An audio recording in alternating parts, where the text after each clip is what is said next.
டெல்டான்னா இது என்னமோ திமுகவுடைய கோட்டை என்கிறார்கள். இது அம்மாவின் கோட்டையாக இருந்த கோட்டை. இடையில ஏதோ நாங்க கோட்டை விட்டுட்டோம். இப்பொழுது உறுதியாக இது அம்மாவின் கோட்டை என்பதை நீங்கள் நிரூபிக்க வேண்டும்.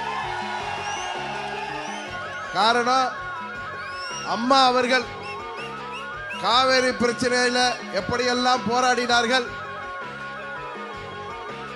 காவேரி அந்த தீர்ப்பை கெசட் படுத்துவதற்கு அம்மா அவர்கள் எவ்வளவு போராட்டம் செய்தார்கள் என்பது உங்களுக்கு தெரியும். அதுபோல அண்ணன் இபிஎஸ் அவர்கள் முதல்வராக இருந்த பொழுது நமது டெல்டா பகுதி பாதுகாக்கப்பட்ட விவசாய மண்டலமாக உருவாக்கினார்.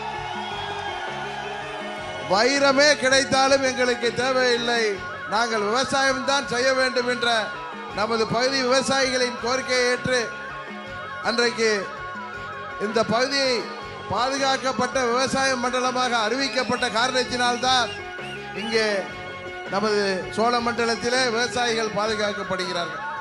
அதுபோல எப்பொழுதெல்லாம் அனைத்து இந்திய அண்ணா திராவிட முன்னேற்ற கழக ஆட்சி நடந்த போது அப்பொழுதெல்லாம் இந்த தஞ்சை பகுதிக்கு பல்வேறு திட்டங்கள் கிடைத்திருக்கிறது.